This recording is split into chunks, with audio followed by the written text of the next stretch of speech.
Hi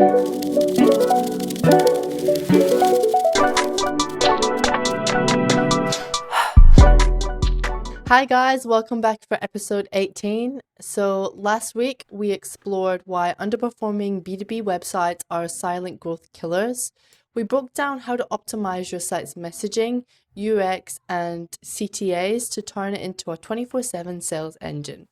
This week builds on that by helping you understand whether your efforts are actually working by looking at the right metrics.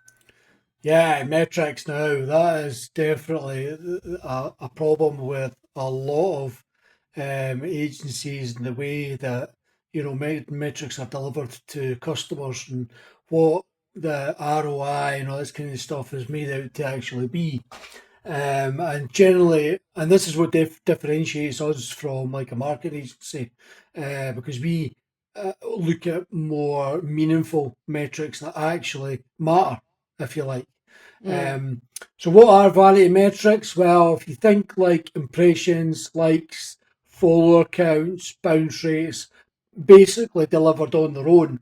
Now, all those metrics are worthwhile honing in on, but they need to be brought together and used and looked at from a higher level, um, in order to make changes and things like that and see where things need to be improved.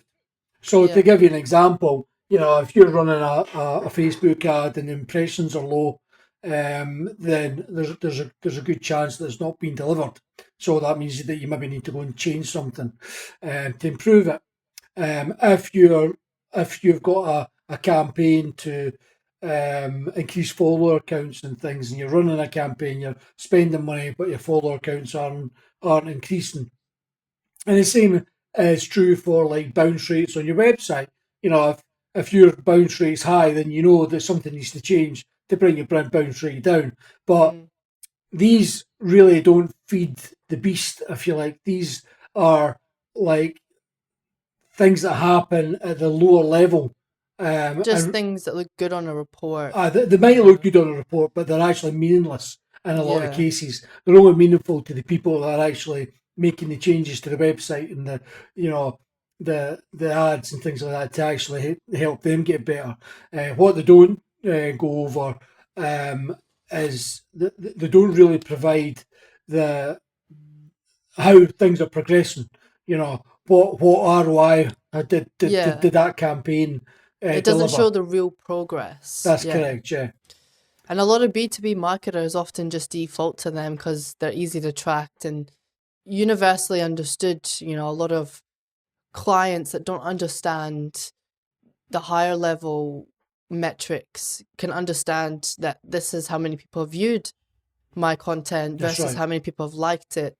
And it is visually appealing because you can say, oh yeah, this amount of people looked at your content. Whoa. But in reality, maybe, you've had 10,000 people look at it, but only one person has actually contacted you. Then that's your ads. There's problems with your ad. That's right. The bottom line is, doesn't matter how many people have looked at your ad, right? If one person's looked at your ad and is driving revenue, because it's revenue that we're really tracking here, then that's good.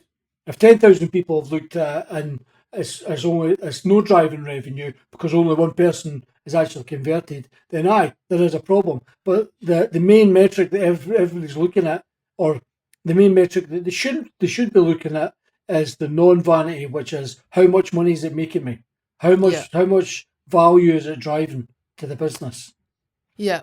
So let's talk about a few metrics that actually matter. So you've got pipeline impact metrics like marketing qualified leads, sales qualified opportunities, and pipeline velocity. You've got revenue metrics like CAC, which is customer acquisition cost. You've got LTV, which is customer lifetime value. And then you've got revenue per lead. And then you've also got engagement metrics that matter. So email reply rates, demo bookings, time on the page, and CTA click-throughs. And then a few customer metrics, which includes churn rate, NPS, which is your net promoter score, and upsell, cross-sell rates.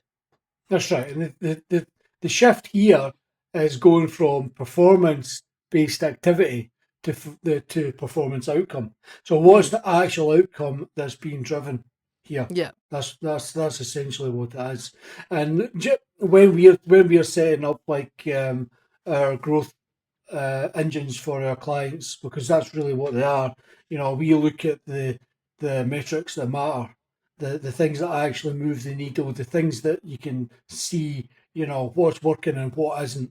The lower level stuff is fine and dandy, and that's as important for the people that are doing the ads and things. But your CEOs and your executive suite should be really looking at the metrics that matter. And certainly, Yeah. if you're doing a report for the CEO, really, he's not interested in how many people even visited the site. Really, what was He's the interested in how much money you're making him. correct? Yeah. What's the revenue? Yeah. Yeah. Now, with that brings us to like making sure that you're aligning marketing and sales goals, uh, which is super important to remove those silos if they still exist in your organisation. And this generally does they do still exist in most organisations, and a lot of businesses that we work with now are actually going down that route where they're starting to learn that, it should be more a revenue team, which includes a market, sales, and customer success, rather than, having siloed departments doing their own thing where Yeah. goals and things aren't shared. So marketing, sales, and customer success really should have shared marketing and sales definitions. What qualifies as a market qualified lead, what qualifies as a sales qualified lead, etc., etc. They should be setting up shared goals. They should be using lead scoring, setting up service level agreements, and having weekly um, meetings just to, if they're required. I mean, it might not be required, but it's always good for them to have those feedback loops, the regular feedback loops, to make sure Yeah. that sales is happy with what's coming from marketing, and not just that. It's so that sales can pass back to marketing what the pain points are, what are customers actually saying, because that's what will define what needs to be said in terms of messaging to Yeah. attract those ICPs and for targeting and refining the messaging. And of course, these metrics should tell the full funnel story, from awareness to closed won deals, not just their own little kind of department sort of thing. Yeah.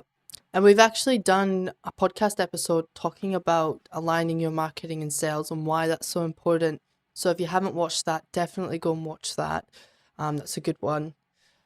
I definitely think with the, marketing and sales, 100% needs every single quarter, either the end or the start of the quarter, to talk about, probably the end, to talk about the upcoming quarter and the quarter you've just had.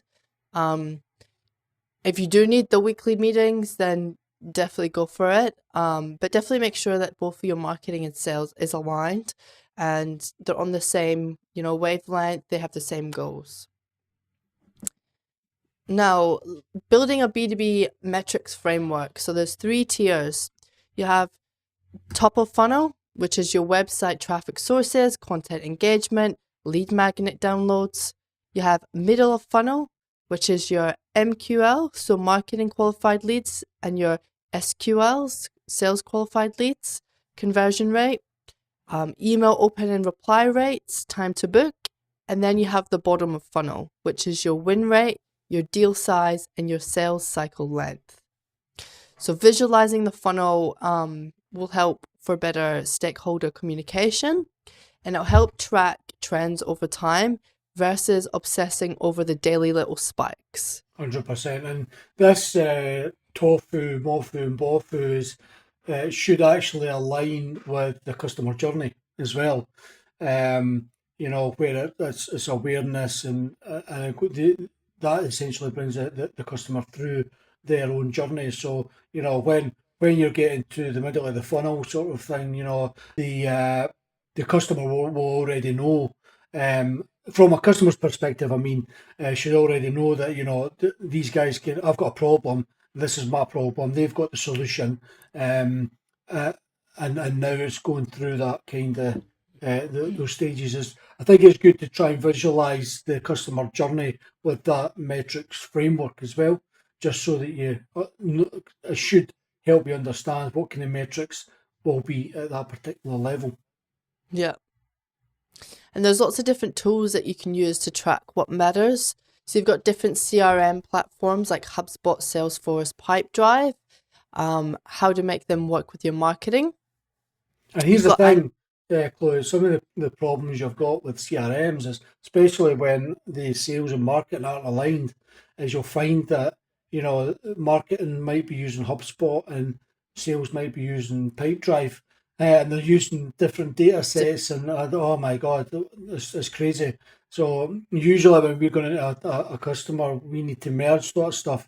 And even when you get to the two databases, there's duplicate data, there's data that's old and data that's not been updated, that's not been cleansed and things. So yeah, there's a lot of things need to happen to make sure they are being used yeah, properly. And if they are being used properly, things are cleansed and they're being managed, that'll actually help towards providing a better perspective on the metrics that matter. yeah.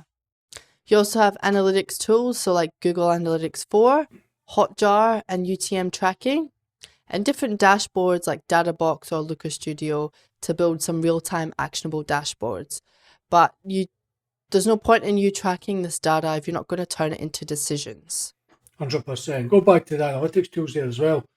We've actually, for anyone that's listening that's interested, we've actually built a little UTM URL builder on our website. You just need to go to our website, go to Learning Centre and then Tools, free Yep, I'll tools. link it down below. You can build your UTM tracking codes for there, which are hugely important when you're doing different campaigns and things. Mm. In actual fact, going back to even the metrics, we also have a CAC calculator, customer acquisition cost. We have an inbound marketing ROI calculator, and other free tools there you can use. Yep, I'll link them all down below. And we also have some real world examples. So a SaaS company that shifted from tracking webinar registrations to pipeline influence by webinars, and they grew their ROI by 3. A consulting firm that that was 3 times. A consulting firm that eliminated all vanity KPIs from reporting and focused on cost per qualified conversion. And a B2B agency that tracked revenue per blog post instead of traffic, which completely changed their content strategy. And that goes back to what I was saying previously, or was it on the last podcast where I was saying that when you've got your content strategy, you don't just create content for the sake of creating content. You create content because it's going to be driving revenue in the long term. So when you're doing adding tools and content and things to your website, it's an investment, not probably for now, but for the future. Yeah. And now though, we have a few actionable takeaways for you guys to take away today. I want you to audit your current reports, what's just vanity and what truly connects to pipeline or more revenue. Pick 3 core metrics to track weekly that reflect your bottom line impact. Build alignment with your sales team. Agree on the lead stages and goals that actually matter. And less data and more clarity. Make some room for decisions, not just dashboards.